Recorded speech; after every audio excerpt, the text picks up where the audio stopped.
1,50,000 kilometre ഓടിയ ഒരു either 450Xന്റെ വിശേഷങ്ങളാണ് ഇന്നത്തെ വീഡിയോയിൽ ഞാൻ നിങ്ങളായിട്ട് ഷെയർ ചെയ്യാൻ പോകുന്നത്.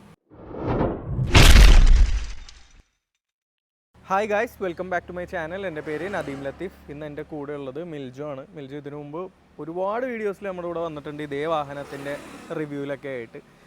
സാധാരണ ഒരു ഇലക്ട്രിക് വാഹനം എന്ന് പറയുമ്പോൾ എല്ലാവരുടെ ഒരു ടെൻഷൻ എന്ന് പറയുന്നത് ബാറ്ററിയാണ്. വാറണ്ടി കഴിഞ്ഞ് കഴിഞ്ഞാൽ ബാറ്ററി മാറണം എന്നുള്ളതാണ് പല ആളുകളുടെയും ചിന്ത. കഴിഞ്ഞ ദിവസം കൂടെ ഞങ്ങളുടെ ഓഫീസിൽ സംസാരിച്ചപ്പോൾ ഒരാൾ പറഞ്ഞു വാറണ്ടി കഴിഞ്ഞ് കഴിഞ്ഞാൽ ബാറ്ററി മാറണ്ടേ, അതിന് ഇത്ര രൂപ ആവൂലേ എന്നൊക്കെ. പക്ഷേ സത്യം പറഞ്ഞു കഴിഞ്ഞാൽ വാറണ്ടി കഴിഞ്ഞാലും നമുക്ക് ബാറ്ററി മാറണം എന്നുള്ളത് ഒരു നിർബന്ധമോ ഒന്നുമല്ല.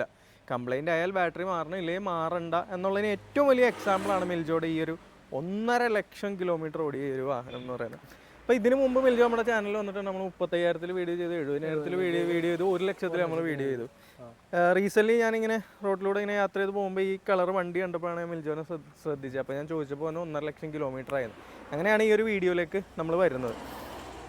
അപ്പോൾ മിൽജോ, എല്ലാവർക്കും അറിയേണ്ട ഏറ്റവും ഫസ്റ്റ് ക്വസ്റ്റ്യൻ, ബാറ്ററി മാറിയോ? മാറിയിട്ടില്ല. സ്റ്റോക്ക് ബാറ്ററിയിൽ തന്നെയാണ് ഇപ്പോൾ പോയിക്കൊണ്ടിരിക്കുന്നത് അല്ലേ? കാരണം എല്ലാവർക്കും ഒരു ചിന്ത ഉള്ളതെന്ന് വെച്ചാൽ ഇപ്പോൾ 5,60,000 വാറണ്ടി എങ്കിൽ 60,000 കഴിഞ്ഞാൽ പിന്നെ ബാറ്ററി മാറണം, ബാറ്ററി മാറാൻ വലിയൊരു എമൗണ്ട് വരും. ഈ 1.5 ലക്ഷം ഓടും എന്നുള്ളത് ആദ്യം മിൽജോ പ്രതീക്ഷിച്ചിരുന്നു?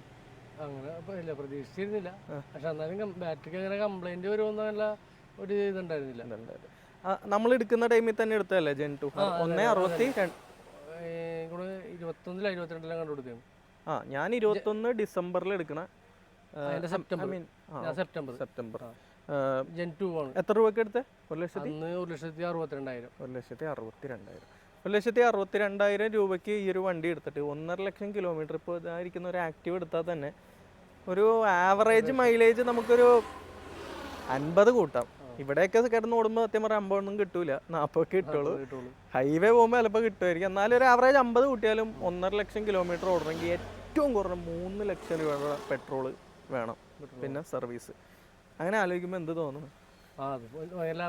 എല്ലാവരും ചോദിക്കുന്നതെന്ന് വെച്ച് കഴിഞ്ഞാൽ ഈ പറയുന്ന പോലെ ഞാൻ പറഞ്ഞില്ലേ ബാറ്ററി മാറുന്ന കാര്യങ്ങൾ, റേഞ്ച് എന്ത് കിട്ടുന്നുണ്ട്? ഇപ്പോൾ ഈ റേഞ്ച് ഇപ്പോൾ കുറഞ്ഞിട്ടുണ്ട്. ഒരു 70 കിലോമീറ്റർ.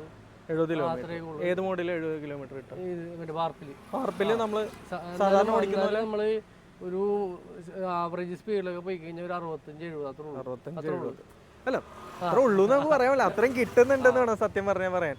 അപ്പൊ ഒരു ആദ്യം 85 ഉണ്ട്, ഇപ്പൊ അത് 65-60 മാറി. അപ്പൊ ബാറ്ററിയുടെ ഹെൽത്ത് ചെക്ക് ചെയ്തായിരുന്നു? അതിന്റെ വാറന്റി പീരീഡ് ലാസ്റ്റ് ആയപ്പോ ചെക്ക് ചെയ്തിരുന്നു. പക്ഷെ അന്ന് ഒരു 1.7 അത് ആയിട്ടുണ്ടായിരുന്നുള്ളൂ, മാറ്റേണ്ട ആവശ്യം ഉണ്ടായിട്ടുണ്ടായിരുന്നു. ഈ അടുത്തപ്പോ ഈ റേഞ്ച് കുറഞ്ഞപ്പോ അന്വേഷിച്ചായിരുന്നു? ഇല്ല, അത് അന്വേഷിച്ചിട്ടില്ല. ഇല്ല. അന്വേഷിക്കാൻ പ്ലാൻ ഉണ്ടോ അതോ ഈ റേഞ്ച് ആവശ്യം കമ്പനിയിലൊന്ന് ചെക്ക് ചെയ്യണമെന്ന് വിചാരിച്ചോണ്ടിരിക്കുക?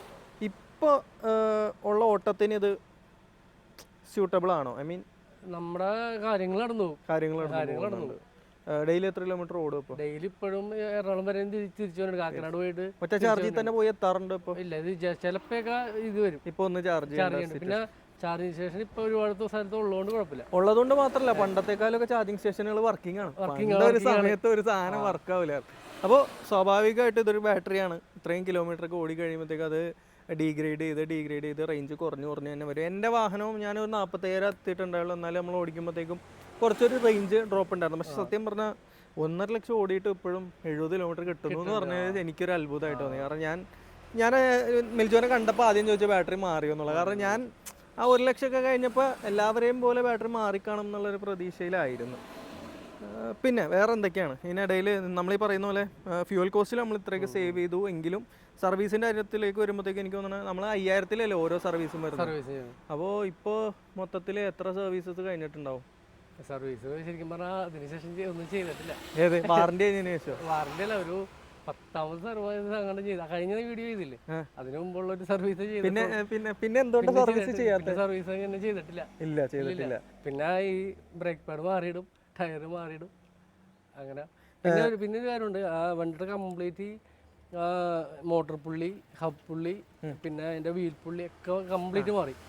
ബാറ്ററി ഇപ്പോൾ ഇഷ്യൂ ഇല്ലാന്ന് നമ്മൾ പറഞ്ഞു. വേറെ എന്തെങ്കിലും ഇലക്ട്രിക് സാധനങ്ങൾ, അതായത് സ്ക്രീൻ, മോട്ടർ, കൺട്രോളർ, കൺവേർട്ടർ, അങ്ങനെ എന്തെങ്കിലും? അതൊന്നും മാറിയിട്ടില്ല.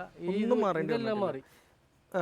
വീൽ പുള്ളി മാറി, ഹബ് പുള്ളി പിന്നെ അതിന്റെ മോട്ടോർ പുള്ളി അങ്ങനെ ബെൽറ്റ് അടക്കം കംപ്ലീറ്റ് മാറി. സർവീസ് സെന്ററിലോട്ട് പോവാറേ ഇല്ല. ഇല്ല സത്യം പറഞ്ഞാൽ പോകേണ്ട ആവശ്യമില്ല, വാറണ്ടി കഴിഞ്ഞതാണ്. ഇനിയിപ്പോ ബാറ്ററി ഇങ്ങനെ മാറാനാണെങ്കിൽ വരുമ്പോ കൊണ്ടുപോയി അപ്പൊ ബ്രേക്ക് പാഡ്സ് സ്വന്തമായിട്ടാണ് മാറുന്നത്. ബ്രേക്ക് പാഡ് എവിടെ നിന്നാണ് വാങ്ങിക്കുക? ഇവിടെ തന്നെ അടുത്ത കടയുണ്ട്. അടുത്ത കടയുണ്ട്. അപ്പൊ മോഡല് പറഞ്ഞാൽ തന്നെ അവരെടുത്ത് എത്ര രൂപ ആവും ബ്രേക്ക് പാഡ്സ് ഒക്കെ? ഒരു 200 രൂപ 150 200 ആ റേഞ്ച് ഉള്ളു. രണ്ടും കൂടെ ഒരു 300 400 രൂപ. രണ്ടും കൂടി ഇല്ല, ഒരെണ്ണത്തിന് മാത്രം. ഒരെണ്ണത്തിന് ഒരു 200, എന്നാലും ഇപ്പൊ അപ്പോഴും ഒരു 350 400 രൂപ അത്ര വരുള്ളൂ. ഇതിപ്പോ ഏതറിന്റെ മാത്രം കിട്ടണ കടയുണ്ട്, പറൂരൊക്കെ ഉണ്ടല്ലേ. ബ്രേക്ക് പാഡ്സ് അപ്പൊ എത്ര കിലോമീറ്റർ ഒക്കെ കിട്ടാറുണ്ട് ലൈഫ്? ബ്രേക്ക് പാഡ് അങ്ങനെ ഇപ്പൊ നോക്കാറില്ല ശരിക്കും പറഞ്ഞാ. മറ്റേന്ന് പറഞ്ഞ 5000 കിലോമീറ്റർ സർവീസ് ആകുമ്പോ ചെന്ന് ഇപ്പൊ നമുക്ക് ആവശ്യം വരുമ്പോ ഇത് ഇപ്പൊ ഇടക്ക് ചെക്ക് ചെയ്യും, അങ്ങനെ ആവശ്യം വരുമ്പോ അവിടെ മാറ്റും. ടയറൊക്കെ എത്ര തവണ മാറിയിട്ടുണ്ട് ഇതുവരെ? ടയർ ഇപ്പൊ അതിനുശേഷം അത്യാവശ്യം മാറിയിട്ടുണ്ട്. ഇപ്പൊ എത്ര ടയർ സെറ്റ് ഓഫ് ടയേഴ്സ് മാറിയിട്ടുണ്ടാവും? ഫ്രണ്ട് ഇത് എത്രാമത്തെ ടയർ ആയിരിക്കും? ഫ്രണ്ട് ഒരു അത്യാവശ്യം മാറിയിട്ടുണ്ടെന്ന് തോന്നുന്നു. അത്യാവശ്യം എന്ന് പറഞ്ഞു കഴിഞ്ഞാൽ ഒരു 3 നാളിലൊക്കെ മാറിയിട്ടുണ്ട്. 3 നാളിലും ബാക്കും ബാക്ക് അതിൽ കൂടുതലല്ലോ, അതിന് മേലെ മാറിയിട്ട്. കാരണം ഈ ടയർ ഇപ്പൊ കാണുമ്പോ തന്നെ നല്ല തേയ്മാനമുണ്ട്. പിന്നെ നമ്മുടെ ബെൽറ്റ് പുള്ളീസ് കാര്യങ്ങളിലോട്ടൊക്കെ ബെൽറ്റ് ഇപ്പൊ ആദ്യത്തെ ബെൽറ്റിന്റെ അത്ര ഇപ്പൊ കിട്ടണില്ല. ഇപ്പൊ അതിനുശേഷം ഒരു ആദ്യത്തെ ബെൽറ്റ് 42 പൊട്ടിയ. പിന്നെ ശരിക്കും പറഞ്ഞാൽ ഇപ്പൊ ഈ ബെൽറ്റ് ഇല്ലേ, ഇതിന് മുമ്പ് 2 ബെൽറ്റ് അടുപ്പിച്ചു പൊട്ടി. അവര് വാറണ്ടിയിൽ മാറ്റി തന്നു? വാറണ്ടിയിൽ മാറ്റിയില്ല, അതിന്റെ കിലോമീറ്റർ കഴിഞ്ഞോണ്ട് അങ്ങനെ തന്നില്ല. അടുപ്പിച്ചെന്ന് പറയുമ്പോ എത്ര കിലോമീറ്റർ ഗ്യാപ്പ്? ഇപ്പൊ 10,000 അല്ലേ പുതിയ ബെൽറ്റിന് പറയുന്നത്? 10,000 അത്രയും തന്നെ. അടുപ്പിച്ചെന്ന് പറഞ്ഞ അല്ല, ആ ഗ്യാപ്പിൽ തന്നെ അല്ല, ഞാൻ പെട്ടെന്ന് അടുപ്പിച്ചെന്ന് പറഞ്ഞപ്പോ ഒരു മാസം ഇങ്ങോട്ട് 10,000 ഒന്നും ഓടിയിട്ടില്ല. ഇല്ല, ഇപ്പൊ പണ്ടത്തെ അത്ര ഓടണില്ല. അല്ല, എന്നാലും 10,000 കിലോമീറ്ററിനുള്ളിലാണെങ്കിൽ ഒരു വാറണ്ടി തന്നില്ല. ആലുവെന്നാണ്. ഇതിപ്പോ എത്രാമത്തെ ബെൽറ്റാ? നാലാമത്തെ അഞ്ചാമത്തെ ബെൽറ്റ് ഇപ്പൊ സർവീസ് സെന്ററിൽ തന്നെയാണ് മാറാറ്? അത് സർവീസ് സെന്റർ. എന്ത് കോസ്റ്റ് വരാറുണ്ട്? 1500. ഞാൻ ചോദിക്കുന്നത് മറ്റേ വലുത് സെക്കൻഡറി ബെൽറ്റ്. പ്രൈമറി ബെൽറ്റ് 1-2 തവണ മാറിയിട്ടുള്ളൂ. പുള്ളി കാര്യങ്ങളൊക്കെ എത്ര തവണ മാറിയിട്ടുണ്ട്? വീൽ പുള്ളി 2ാമത്തെ തവണയാണ്. പിന്നെ പുള്ളി മോട്ടോർ പുള്ളി 1 തവണ മാറിയിട്ടുണ്ട്. ഒറ്റ തവണ ഈ 1.5 ലക്ഷം കിലോമീറ്ററിനിടെ. ഇതിനിടയിൽ വേറെ എന്തെങ്കിലും ഞാൻ പറയുന്ന പോലെ ഈ തേയ്മാനമുള്ള പാർട്സ്, അതായത് നമ്മളെ ബ്രേക്ക് പാഡ്, പുള്ളി, ബെൽറ്റ്, ഇങ്ങനത്തെ സാധനങ്ങളല്ലാതെ വേറെ എന്തെങ്കിലും കംപ്ലൈന്റ്സ് വണ്ടിയിൽ? വേറെ അങ്ങനെ കംപ്ലൈന്റ് വന്നിട്ടില്ല. പിന്നെ ഈ മോട്ടറിനാണ് അതിന് കംപ്ലൈന്റ് എന്ന് സംശയം. കാരണം വണ്ടിക്ക് വലി ശരിക്കും അവിടെ കുറഞ്ഞിട്ടുണ്ട്. അത് ചിലപ്പോൾ മോട്ടറിന്റെ ആയിരിക്കണം എന്നില്ല. ചില സമയത്ത് ഈ പറയുന്ന പോലെ നമ്മൾ പഴയതുപോലെ പുള്ളിങ്, ബാറ്ററിയും കുറച്ച് ഡിഗ്രേഡ് ആയി കഴിഞ്ഞാൽ പഴയതുപോലെ പുള്ളിങ് കാര്യങ്ങളൊക്കെ കിട്ടില്ല. ഇതിപ്പോ ടൈറ്റ് ഉണ്ട് വണ്ടി, ഇങ്ങനെ പോകുമ്പോ ആ ഒരു സ്മൂത്ത്നെസ് ഒക്കെ പോയി. 1.5 ലക്ഷം കിലോമീറ്റർ ഒന്നും സത്യം പറഞ്ഞാൽ ആരും പ്രതീക്ഷയാണെന്ന് എനിക്ക് തോന്നുന്നു. അതാണ് ഇപ്പോൾ ഉള്ള ഇഷ്യൂ. ശരിയാണ്. ഇപ്പൊ എന്ന് പറഞ്ഞാൽ ഈ മെയിൻ ഇഷ്യൂ ഇതാണ്, വണ്ടിക്ക് വലിയില്ല. വണ്ടി ഇപ്പൊ ഇത്തിരി ടൈറ്റ് പിടിച്ച പോലെയാണ് പോണത്, ടൈറ്റ് ആയിട്ടാണ് പോണത്. എന്നാലും എത്ര സ്പീഡ് വരെയൊക്കെ കയറും? സ്പീഡിൽ കയറും ഇപ്പോഴും, അതേപോലെ തന്നെ വണ്ടി കയറും. വേറെ പ്രശ്നമൊന്നുമില്ല. ചാർജിങ്ങും എല്ലാം വർക്കിംഗ് ആണ്? അതൊക്കെ വർക്കിംഗ്. വേറെ ഒരു കംപ്ലൈന്റും ഈ പറയുന്ന പോലെ ഡിസ്പ്ലേയോ മോട്ടറോ കൺട്രോളറോ അങ്ങനെ ഇല്ല. അങ്ങനെ സാധനങ്ങൾ തന്നെ ഉള്ളൂ അല്ലേ? ഇത് ബെൽറ്റ് ശരിക്കും പോകുന്നുണ്ട്. ഇപ്പോഴും ചെക്ക് ചെയ്തപ്പോ വീൽ പുള്ളിയില്ലേ, അതിന് തേയ്മാനുണ്ട്. അവരെന്താ പറയണേ? അവര് പറയണത് ഇങ്ങനെ പിന്നെ മാറ്റണമെന്ന് പറയണത് ബെൽറ്റ്. പക്ഷെ ഇത് മാറ്റി അല്ല, വീൽ പുള്ളി 1 മാസമായിട്ടുള്ള മാറ്റിയിട്ട്. അല്ല, അപ്പൊ നമ്മള് പുതിയൊരു പുള്ളി വാങ്ങിച്ചു കഴിഞ്ഞാൽ അതിന് അവരൊരു കുറച്ച് നാൾ വാറണ്ടി അവർ തരണ്ടേ? പക്ഷെ അത് അങ്ങനെ തന്നിട്ടില്ല. ഇത്രയും കിലോമീറ്റർ നമ്മൾ ചോദിച്ചു വാങ്ങിക്കണം. കിലോമീറ്റർ ഫ്രീ ആയിട്ടാണ് കമ്പനി അല്ലെങ്കിൽ വാറണ്ടിയിൽ മാറ്റി തരണമെങ്കിൽ കുഴപ്പമില്ല. നമ്മൾ കാശ് കൊടുത്ത് മാറുമ്പോൾ സ്വാഭാവികമായിട്ട് അത് കുറച്ച് നാളെയിൽ ലാസ്റ്റ് ചെയ്യണം, ഇല്ലെങ്കിൽ അവരത് നമുക്ക് തരാം. ഞാൻ നോക്കിയിട്ട് ഇപ്പൊ ഈ പറയുന്ന പോലെ 1.5 ലക്ഷം ഒക്കെ ആയി. ഇപ്പൊ 4 കൊല്ലത്തിന് മേലെ ആയില്ലേ വണ്ടി? 4 കൊല്ലത്തിന് മേലെ ആയി. അതിൻ്റെതായ കുറെ സ്ക്രാച്ചുകളും സാധനങ്ങളും അവിടെ ഒക്കെ പെയിന്റ് ഒക്കെ പോയി ഇങ്ങനെയൊക്കെ വണ്ടി ഇരിക്കുന്നുണ്ട്. വേറെ കംപ്ലൈന്റുകളൊന്നും ഒന്നുമില്ല. പിന്നെ ഷോക്കൊക്കെ പോയിരിക്കുന്നു. ഷോക്ക് ഫ്രണ്ട് ഷോക്കും ബാക്ക് ഷോക്കും പോയിരിക്കും. മാറ്റിയിട്ടില്ല, ഒന്നും ചെയ്തിട്ടില്ല. സ്റ്റോക്ക് വാങ്ങിച്ച ടൈമിലുള്ള സെയിം ഷോക്കാണോ? സെയിം തന്നെ. മാറ്റാൻ പ്ലാൻ ഉണ്ടോ? അത് മാറ്റണം. ഇപ്പൊ വേറെ ഒന്നും ചെയ്തിട്ടില്ല വണ്ടിയിൽ. വേറെ ഞാൻ ചോദിക്കട്ടെ, ഇപ്പൊ സുഹൃത്തുക്കൾ ആരെങ്കിലും ഒക്കെ ചോദിക്കുമ്പോൾ ഈ വണ്ടി 1.5 ലക്ഷം കിലോമീറ്റർ ആയിട്ടുണ്ടെന്ന് പറയാറുണ്ട്? ആരുടെ ചോദിക്കാറുണ്ട്. ഇപ്പൊ എത്ര കിലോമീറ്റർ ആയെന്ന് ഇപ്പൊ ഈ കഴിഞ്ഞ ദിവസം കൂടി അവിടെ ഡെലിവറി ഓർഡർ പിള്ളേരെ വന്നിങ്ങനെ ഈ കിലോമീറ്റർ അറിഞ്ഞിട്ട് എല്ലാവരും വന്നിങ്ങനെ ചോദിക്കണേ. കാരണം അവരിപ്പോ മറ്റേ റിസ്റ്റാ വണ്ടിയാണ് എടുത്തേക്കണത്. അവരുടെ ഒരു ഇത് 1.5 ലക്ഷം എന്ന് പറയുമ്പോഴത്തേക്ക് ഇതുപോലെ ചന്തിച്ചേക്കാണ്. സത്യം പറഞ്ഞാൽ ഞാനും പ്രതീക്ഷയല്ല കേട്ടോ. ഞാനും കാരണം ഇപ്പൊ എനിക്ക് തോന്നുന്നത് നമ്മൾ ഇതിനു മുമ്പും പറഞ്ഞിട്ടുണ്ട് ജനറേഷൻ 2 ഒക്കെ പറഞ്ഞപ്പോൾ ഒരുപാട് ക്വാളിറ്റി ഉണ്ട്. ഇപ്പോഴത്തെ വണ്ടികൾക്ക് ഇത്രയും ക്വാളിറ്റി റിലയബിലിറ്റി ഇല്ല. കാരണം ഞാൻ ഇന്നിപ്പോ വീഡിയോ ഇട്ടാലും കുറെ പേര് പറയും സ്വാഭാവികമായിട്ട് പറയും എന്റെ ബാറ്ററി അടിച്ചു പോയി, എനിക്ക് ഇത്ര ദിവസം എടുത്തു. പക്ഷെ ഈ വണ്ടി ഇപ്പോഴും ഇങ്ങനെ ഇരിക്കുന്നത് സത്യം പറഞ്ഞാൽ അത്ഭുതമാണ്. സത്യം പറഞ്ഞു കഴിഞ്ഞാൽ ഒന്ന് ആ ഷോക്കും കാര്യങ്ങളൊക്കെ ഒന്ന് മാറ്റി ഒന്ന് പെയിന്റ് ഒക്കെ ചെയ്തൊന്ന് ഇറക്കി കഴിഞ്ഞാൽ പുത്തൻ പുതിയ വണ്ടി പോലെ ഇരിക്കും അല്ലെ. സത്യം പറഞ്ഞാൽ എനിക്ക് 1.5 ലക്ഷം കിലോമീറ്ററിൽ ഞാൻ പ്രതീക്ഷിച്ച മിൽജോക്ക് ഒരുപാട് കംപ്ലൈന്റുകൾ പറയാനുണ്ടാവുന്നതായിരുന്നു. കാരണം മേ ബി ഒന്നിലെ ബാറ്ററി ഒരു തവണ മാറി അല്ലെങ്കിൽ മോട്ടറോ കൺട്രോളറോ എന്തെങ്കിലുമൊക്കെ ഇഷ്യൂസ് മിൽജോ പറയും എന്നുള്ള പ്രതീക്ഷയിലാണ് ഞാൻ ഈ വീഡിയോക്കും കൂടെ വേണ്ടി വിളിച്ചത്. പക്ഷെ സത്യം പറഞ്ഞാൽ ഈ പറയുന്ന പോലെ ബെൽറ്റിന്റെ ആ ഒരു ക്വാളിറ്റി ഇല്ല, പെട്ടെന്ന് പോണ്. മറ്റേന്ന് പറഞ്ഞാൽ ആദ്യമൊക്കെ 40 ഇപ്പഴത്ര ഇല്ല. ഒരു 10-15,000 കിലോമീറ്റർ ഓടിയില്ലേ? ഓടി.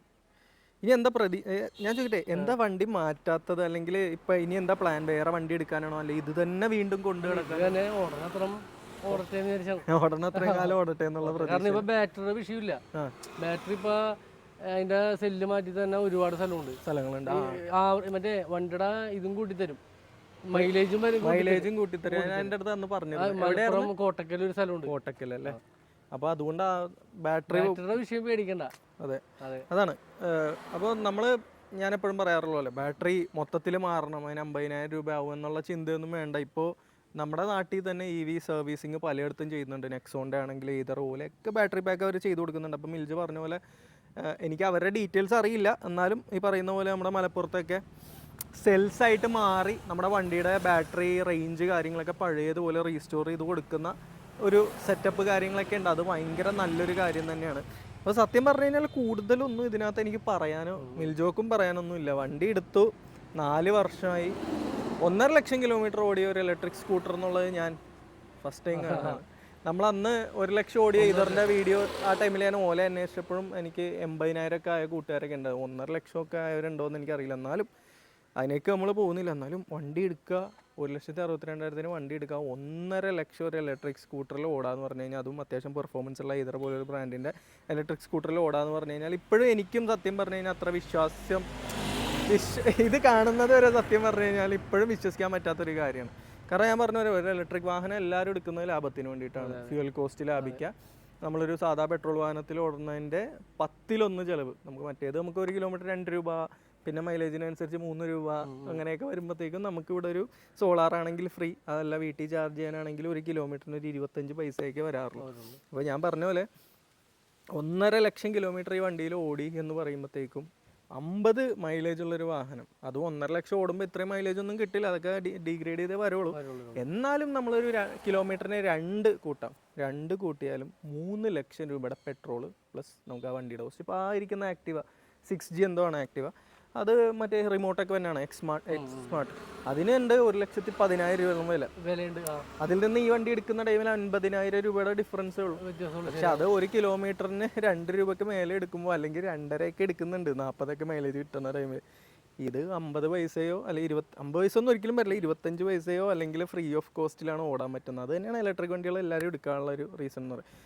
ഇത് സത്യം പറഞ്ഞു കഴിഞ്ഞാൽ ഞാൻ പറയാൻ ഉദ്ദേശിച്ച ഒരു പോയിന്റ് എന്ന് പറഞ്ഞു കഴിഞ്ഞാൽ, ഒരു ഇലക്ട്രിക് വാഹനം നമ്മൾ എടുത്തു കഴിഞ്ഞ് കഴിഞ്ഞാൽ വാറണ്ടി കഴിഞ്ഞ് ബാറ്ററി കംപ്ലൈൻ്റ് ആവണമെന്ന് ഒരു നിർബന്ധവും ഇല്ല.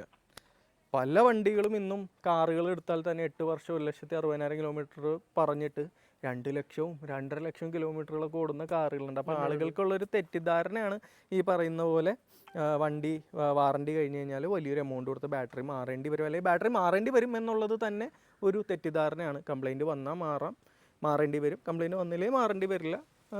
വാറണ്ടി ഉണ്ടെങ്കിൽ നമുക്ക് കാശ് കൊടുക്കണ്ട, വാറണ്ടി ഇല്ലെങ്കിൽ സ്വാഭാവികമായിട്ട് നമ്മൾ കാശ് കൊടുക്കണം. അത് എന്ത് സാധനമാണെങ്കിലും അങ്ങനെയാണ്. മിൽജോക്ക് എന്താണ് കൂടുതലായിട്ട് പറയാനുള്ളത്, അല്ലെങ്കിൽ ഇത് കാണുന്നവരോട് പറയാനുള്ളത്? അതായത് ഇലക്ട്രിക് വാഹനം അല്ലെങ്കിൽ ഇലക്ട്രിക് 2 വീലർ എടുക്കണോ ചേട്ടാ എന്നൊക്കെ ചോദിച്ചു കഴിഞ്ഞാൽ എന്താ പറയും? അല്ല, നല്ല ബ്രാൻഡിൻ്റെ വണ്ടിയാണെങ്കിൽ വണ്ടി ഇതുപോലെ തന്നെ ഈട് നിൽക്കും. പിന്നെ നമ്മൾ ഇതിന് വേറെ ഇഷ്ടം പോലെ ഇലക്ട്രിക് സ്കൂട്ടർ ഇങ്ങനെ കംപ്ലൈന്റ് ആയിട്ടുള്ള സ്കൂട്ടർ ഉണ്ട്. പക്ഷേ ഏതാണ്ട് അങ്ങനെ കംപ്ലൈന്റ് ചെയ്യുന്നത് കുറവാണ്. പിന്നെ ഇപ്പോൾ ഒരു സിമ്പിൾ വൺ എന്ന് പറഞ്ഞ വണ്ടി വന്നിട്ടുണ്ട്, അത് വലിയ കുഴപ്പമില്ലെന്ന് തോന്നുന്നു. അപ്പോൾ ഞാൻ ഒരു ചോദ്യം ചോദിക്കട്ടെ ലാസ്റ്റ് ആയിട്ട്, ഇപ്പോൾ ഇത് കൊടുത്ത് ഒരു അടുത്ത വണ്ടി ഇലക്ട്രിക് ആയിരിക്കും പെട്രോൾ ആയിരിക്കും? ഇനി ഇലക്ട്രിക് ഇനിയിപ്പോൾ ഇത് കൊടുത്ത് എടുക്കാനാണെങ്കിൽ ഏത് ബ്രാൻഡ് ആയിരിക്കും ഇനി എടുക്കണമെങ്കിൽ? Simple one. അത് ഇതുപോലെ തന്നെ എയ്തറിയുന്നതാണ് സിമ്പിൾ തന്നെ ഉണ്ടായത് തന്നെ. അത് അത്യാവശ്യം എനിക്ക് തോന്നുന്നു അത്യാവശ്യം റേഞ്ച് ഉണ്ട്. റേഞ്ചും പിന്നെ ഫാസ്റ്റ് ചാർജിങ് ഉണ്ടാകുന്ന അറിയില്ല. ഫാസ്റ്റ് ചാർജിങ് വരും എന്നാണ് പറഞ്ഞത്. വന്നിട്ടുണ്ട് തോന്നുന്നു. ഫാസ്റ്റ് ചാർജിങ് ഉണ്ടെങ്കിൽ അത് ഒന്നും നോക്കാല്ല, കാരണം കിലോമീറ്റർ ഉണ്ട്. പിന്നെ ഇനി മറ്റേ കംപ്ലൈന്റ് വരാനായിട്ട് സാധ്യത മോട്ടറിന് എങ്ങനെയാണെന്ന് അറിയില്ല. അല്ല, അത് നമുക്ക് ആ ടൈമിൽ നമുക്കൊരു വീഡിയോ ചെയ്യുമ്പോൾ ചെയ്യാം. എന്തായാലും ഈ ഒരു വണ്ടി മിൽജോക്ക് നമ്മൾ അന്ന് പറയാറുള്ള പോലെ കൊണ്ടുപോകാൻ പറ്റണം അത്രയും കൊണ്ടുപോകാൻ പറ്റട്ടെ. കൊണ്ടുപോയി കഴിഞ്ഞിട്ട് ഇത് കൊടുക്കുന്ന ടൈമിൽ എൻ്റെ അടുത്ത് ഒന്നുകൂടെ പറയണം, നമ്മൾ ലാസ്റ്റ് അത്ര കിലോമീറ്റർ ഓടി എന്നുള്ളൊരു വീഡിയോ കൂടെ നമുക്ക് ചെയ്തിട്ടാം. പിന്നെ ഇതിനിടയിൽ എന്തൊക്കെ കംപ്ലൈൻറ്റ്സ് വന്നു എന്നുള്ളത് പറയണം. ബട്ട് ഇത് ഓവറോൾ ഒരു പോസിറ്റീവായിട്ടുള്ളൊരു കാര്യം, ഓവറോൾ ഒരു പോസിറ്റീവ് അല്ല, ഭയങ്കര പോസിറ്റീവായിട്ടുള്ളൊരു കാര്യമാണ്. ഇത്രയും കിലോമീറ്റർ ഓടി ഇതിനിടയിൽ motor, battery, controller, DC converter, ഇതിനൊന്നും കംപ്ലൈൻ്റ് ഇല്ല, ടച്ച് സ്ക്രീനൊന്നും കംപ്ലൈൻ്റ് ഇല്ല എന്നുള്ളത് ഒരു നല്ലൊരു കാര്യം തന്നെയാണ്. പ്രത്യേകിച്ച് ബാറ്ററി ആളുകൾക്ക് എല്ലാവർക്കും പേടിയുള്ള ഒരു കാര്യം ബാറ്ററി. ടച്ച് സ്ക്രീനൊക്കെ നല്ലോണം വർക്കിംഗ് ആണ്. സബ്സ്ക്രിപ്ഷൻസ് ഒക്കെ ഇപ്പോഴും യൂസ് ചെയ്യുന്നുണ്ട് നമ്മുടെ മാപ്പ്, ഗൂഗിൾ മാപ്പ്? എടുക്കാറില്ല, ആവശ്യമില്ല. ഇപ്പം അങ്ങനെ ലോക്കലൊക്കെ ആയിട്ടാണ് ഇങ്ങനെ ഓർഡർ. പിന്നെ ഈ പറയുന്ന പോലെ ഞാൻ പറയാൻ വന്നൊരു കാര്യം എന്ന് വെച്ച് കഴിഞ്ഞാൽ, എന്തായാലും വണ്ടി എടുത്തു, വാറണ്ടി വരെ നമ്മൾ പീരിയോഡിക് സർവീസ് സെൻറ്ററിൽ ചെയ്യേണ്ട കാര്യമുള്ളൂ. വാറണ്ടി കഴിഞ്ഞ് കഴിഞ്ഞാൽ ഇപ്പോൾ മിൽജോ ചെയ്യുന്ന പോലെ പുറത്ത് കിട്ടുന്ന സാധനങ്ങൾ പുറത്തുനിന്ന് നമുക്ക് വാങ്ങിച്ചിടാം. ലൈക്ക് ബ്രേക്ക് പാഡ്, ബെൽറ്റ് ഒക്കെ പലരും പുറത്തുനിന്ന് കൊടുക്കുന്നൊക്കെ ഉണ്ട്. ഇവിടെ കടയുണ്ട്. അപ്പോൾ വാറണ്ടി കഴിഞ്ഞ് കഴിഞ്ഞാൽ പിന്നെ നമുക്കൊന്നും പേടിക്കണ്ട. സർവീസ് സെൻ്ററുകാർക്ക് ഇതിൽ വേറൊരു വോയിസും ഇല്ല. പക്ഷേ ഇതിൽ എന്ത് വന്നാലും നമ്മൾ കാശ് കൊടുക്കണം. പക്ഷെ അതിലൊരു പോയിന്റ് എന്ന് വെച്ച് കഴിഞ്ഞാൽ, കാശ് കൊടുത്താണ് നമ്മളൊരു പാർട്ട് വാങ്ങുന്നതെങ്കിൽ നമ്മൾ വാറണ്ടി അന്വേഷിച്ചിരിക്കണം. ഇപ്പോൾ ബെൽറ്റ് ഞാൻ മനസ്സിലാക്കിയിടത്തോളം പുതിയ സ്റ്റോക്ക് വണ്ടി വരുമ്പോൾ 20,000 ആയിരുന്നു. പുതിയൊരു ബെൽറ്റ് നമ്മൾ ഇടുമ്പോൾ 10,000 ആണ്. അപ്പോൾ 10,000-നുള്ളിൽ പൊട്ടിയ സ്വാഭാവികമായിട്ടും ബെൽറ്റ് മാറ്റി കൊടുക്കണമായിരുന്നു. എന്തുകൊണ്ട് മാറ്റി തന്നില്ല എന്നറിയില്ല. എന്നാലും നമ്മൾ സർവീസ് സെൻ്റർ അല്ലാതെ ഇപ്പോൾ പുറത്ത് ഒരുപാട് വർക്ക്ഷോപ്പുകൾ വരുന്നുണ്ട്. ഈ ബ്രേക്ക് പാഡ് മാറാനും, ടയർ മാറാനും, ബെൽറ്റ് മാറാനും, ഞാൻ പറഞ്ഞ പോലെ ഈവൻ നമ്മുടെ ബാറ്ററി പാക്ക് റീസ്റ്റോർ ചെയ്യാനോ റീഫർബിഷ് ചെയ്യാൻ വരെ സെറ്റപ്പുകൾ വന്നിട്ടുണ്ട് എന്നുള്ളതൊരു പോസിറ്റീവ് ന്യൂസ് തന്നെയാണ്. അപ്പോൾ ഞാൻ എപ്പോഴും പറയാറുള്ള പോലെ EV ആണ്, ഈ EVയുടെ യുഗമാണ് ഇനി വരാൻ കിടക്കുന്നത്. ഇപ്പോൾ നമ്മൾ പണ്ട് പറഞ്ഞിരുന്ന പോലെ 100 അല്ല, ഇപ്പോൾ 500 കിലോമീറ്റർ ഉള്ള വണ്ടികൾ വരെ 2 വീലറുകൾ വന്നു തുടങ്ങി. അപ്പോൾ ഇനിയും അങ്ങോട്ട് ഒരുപാട് വാഹനങ്ങൾ വരാനുണ്ട്. ഇനിയും ഒരുപാട് കിലോമീറ്റർ മിൽജോയുടെ വാഹനം ഓടട്ടെ. ഓടിക്കഴിഞ്ഞ് ഒരു 2 ലക്ഷമോ 2.5 ലക്ഷമോ കിലോമീറ്ററൊക്കെ ആയി കഴിയുമ്പോഴത്തേക്ക് അടുത്ത നമ്മളൊരു വീഡിയോ ആയിട്ട് വരും. അതുവരെ ബൈ.